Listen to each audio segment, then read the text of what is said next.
तीन चीजों से आपकी कम्युनिटी बचती है, आपका खाना, आपका कल्चर, आपकी लैंग्वेज। और तीनों पे हम लोग भी काम कर रहे हैं, बहुत सारे लोग काम कर रहे हैं। अब यही लोग नहीं बचेंगे तो आपकी कम्युनिटी कैसे बचेगी? अरे यार, बालकनी में कपड़े सुखाने का स्टैंड और रस्सियां डाल डालकर जगह ही खत्म हो गई है। देखने में भी बहुत गंदा लगता है और चलने तक की जगह नहीं बचती।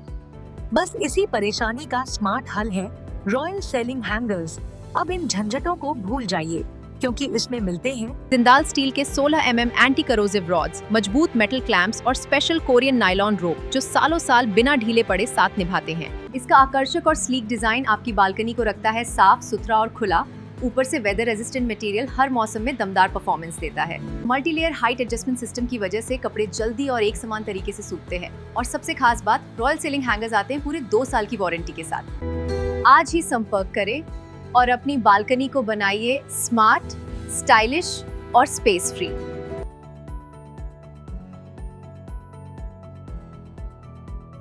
नमस्कार, आप देख रहे हैं वितस्ता हेराल्ड और आज हम एक बहुत जरूरी मुद्दे पे बात करने के लिए रोहित जी हमारे साथ हैं और वो आपको विस्तार पूर्वक बताएंगे कि वो मुद्दा एक्चुअली क्या है, क्योंकि हर एक चीज के पीछे कोई ना कोई एक वजह होती है। कहीं से कुछ स्टार्ट हो जाता है जिसकी हमें जानकारी अपने दर्शकों को देनी है। बिल्कुल बिल्कुल मैम, बहुत बहुत धन्यवाद आपका।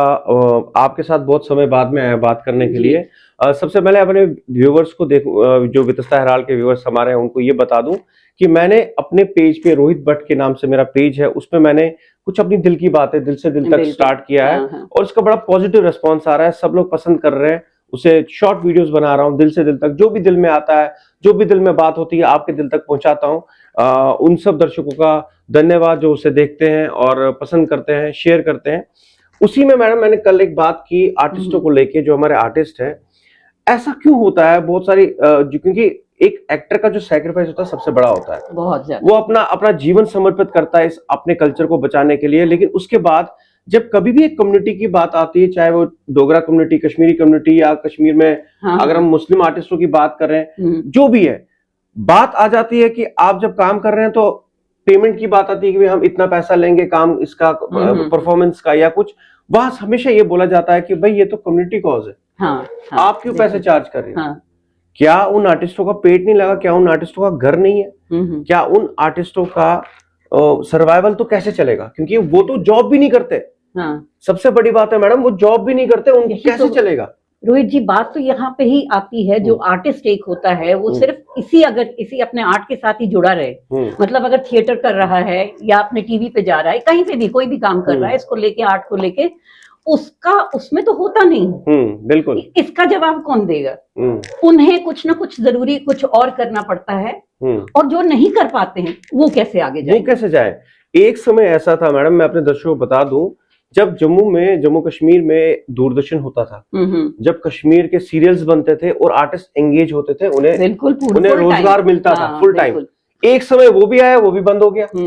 अब आप देखिए कितनी परेशानियों में ये आर्टिस्ट गुजरा और बड़ी मुश्किल से सरवाइव करके थिएटर कर रहे हैं, अपने आप को संभाल के चला रहे हैं, जैसे तैसे करके इस आर्ट को जिंदा रखा हुआ है। लेकिन उसके बाद भी अगर सामने वाले ये बोलेंगे कि भाई ये तो कम्युनिटी कॉज है, आपको पैसा क्यों मांग रहे हो, तो कितना पिंच होता है? बहुत देखिए, अभी हम देख रहे हैं कि अब जब हम रिहर्सल्स करते हैं, हमारे पास आर्टिस्ट आते हैं, सारे आते हैं, सब लोग कहाँ से आते हैं, उनका खर्चा लगता है, आने जाने का खर्चा लगता है, और जो वहां पे रिहर्सल करा रहा है उसका खर्चा लगता है। बिल्कुल। उसमें भी उनको आप भूखे प्यासे तो रखेंगे नहीं। बिल्कुल मैम। काम कर रहे हैं तो थोड़ी चाय वाय भी तो पिलाएंगे। बिल्कुल। चाय पानी की भी जरूरत पड़ती है। लेकिन ये एक बहुत बड़ा मसला है। जी। इसको हल कैसे किया जाए वो आप बताइए।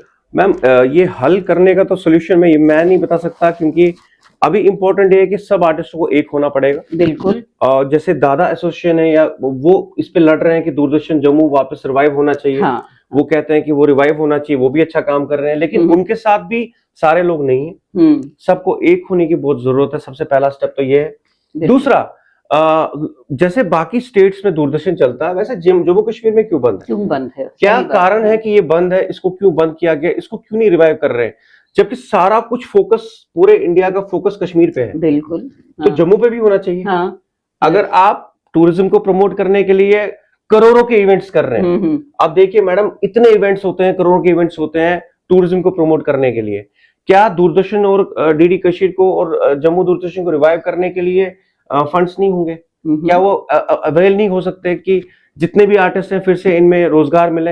या थिएटर को लेके आप देख सकते हैं, थिएटर के नाम पे भी कल्चरल एकेडमी साल में एक बार थिएटर फेस्टिवल करती है। हाँ। या वीकली थिएटर ने शुरू किया था, लेकिन उसके अलावा थिएटर के लिए कुछ नहीं होता। बिल्कुल डांस के अनगिनत प्रोग्राम्स होते हैं, सिंगिंग के होते हैं, लेकिन थिएटर को पर्टिकुलरली बचाने के लिए जो निजी तौर पे एनजीओज हैं, हम हैं, बाकी हैं, पर्टिकुलरली किसी का नाम नहीं लूंगा, जो भी काम कर रहे हैं, कोई काम कर रहे हैं, काम मिलना चाहिए, करने चाहिए। हाँ, अभी हमने एक ग्रुप बनाया मैम, अभी रिसेंटली कल मैंने एक ग्रुप बनाया, क्योंकि राजेंद्र तिक्कू जी हमारे बीच में नहीं रहे, उसके बाद कहीं एक और राजेंद्र तिक्कू ना बने, इसलिए हमने एक इनिशिएटिव लिया जिसमें हमने सोचा कि हम एक व्हाट्सएप ग्रुप क्रिएट करेंगे। ये कोई रजिस्टर्ड ग्रुप नहीं है, मैं उन सभी आर्टिस्टों को बता दूं, ऐसा कुछ भी नहीं है कि हमने एक और ग्रुप रजिस्टर किया है। ये सिर्फ एक व्हाट्सएप ग्रुप है जहां सब लोग मिलेंगे, बिल्कुल एक दूसरे से मुलाकात होती है, दिल से दिल की बात बिल्कुल की जाएगी। बिल्कुल, ये वही है, दिल से दिल तक अपनी बातें शेयर होंगी, क्योंकि मुझे नहीं पता कि मेरे कलीग हैं दूसरे जगह पे रहते हैं, उनकी क्या प्रॉब्लम्स है, उनकी समस्याएं क्या है। सबसे बड़ी बात है हम सोल्यूशन दे पाए नहीं दे पाए, लेकिन जब हम शेयर करते हैं ना तो दिल हल्का हो जाता है। एक तो दिल हल्का होता है रोहित जी, और दूसरी बात ये होती है कि किसी की कोई चीज हो सकता है हम उसे बता सकें कि ऐसे नहीं ऐसे करो, बिल्कुल, या वो हमें बताएं कि ये काम ऐसे नहीं ऐसे करेंगे। मतलब जब सारे मिलके एक कलेक्टिवली एक थॉट प्रोसेस बनती है, उस थॉट प्रोसेस को आगे बढ़ाने की जरूरत पड़ती है। फिर हाँ, हम लोग मिलेंगे, सब लोग मिलेंगे, अपनी अपनी बातें करेंगे, और एक चीज बहुत जरूरी है कि आपको लाइफ में खुश भी रहना है। बिल्कुल खुश रहना है, जब तक आप खुश नहीं हैं आप आगे नहीं बढ़ सकते। बिल्कुल मैडम, ये बात, वो खुशी आपस में बांटने के लिए भी हम मिल सकते हैं। मैडम मैं एक और चीज आपको बता दूं कि हमारी जनरेशन, आपकी जनरेशन और हमारे आगे की जनरेशन बहुत कम है कि हमारे आगे की जनरेशन में कोई ये चीज सोच रहा है। बिल्कुल, इस समय हमारी जनरेशन के आगे मुझे कोई दिख नहीं रहा है कि जिन्होंने एक ग्रुप एस्टैब्लिश किया हो, जो काम कर रहे हैं, जो फुल टाइम इस फील्ड में आ चुके हैं। तो अब हम लोगों का ही फर्ज बनता है कि हम एक दूसरे का सहारा बने, एक दूसरे के साथ मिलके चलें। तो हम पूरी कोशिश करेंगे कि आज के बाद टीआरएन पे भी ये कंटिन्यू ये बातचीत हो आर्टिस्टों के हित में, क्योंकि हमारा पहला कर्तव्य, हम एक आर्टिस्ट हैं, हम लोगों का भी ये फर्ज बनता है कि हम आर्टिस्टों की आवाज उठाएं, उनके बारे में बात करें। तो ये कंटिन्यू प्रोसेस चलता रहेगा। हम बहुत सारे सीनियर आर्टिस्टों से, जम्मू से, कश्मीर से, उनसे बात करते रहेंगे, क्योंकि आर्टिस्टों के बगैर आप किसी भी कल्चर को नहीं बचा। और मैडम कल भी मैंने ये बोला था, 3 चीजों से आपकी कम्युनिटी बचती है, आपका खाना, आपका कल्चर, आपकी लैंग्वेज, और तीनों पे हम लोग भी काम कर रहे हैं, बहुत सारे लोग काम कर रहे हैं। अब यही लोग नहीं बचेंगे तो आपकी कम्युनिटी कैसे बचेगी? देखिए ना रोहित जी, जब हम एक कोई प्ले करते हैं और हम स्टेज पे वो प्ले लेके आते हैं, तो उसमें हम क्या दर्शाते हैं? वो आर्टिस्ट काम कर रहा है, वो आईना है। बिल्कुल, वो एकदम आईना है। उस आईने में आप देखो, उस आईने को आप बरकरार रखिए, उसको सजा के रखिए। ये हम सबका फर्ज है, और हमारे लिए, आर्टिस्टों के लिए आगे सरकार का भी फर्ज है। बिल्कुल बिल्कुल, मैं अंत में सिर्फ इतना कहूंगा, आप सबसे आर्टिस्टों की कदर कीजिए।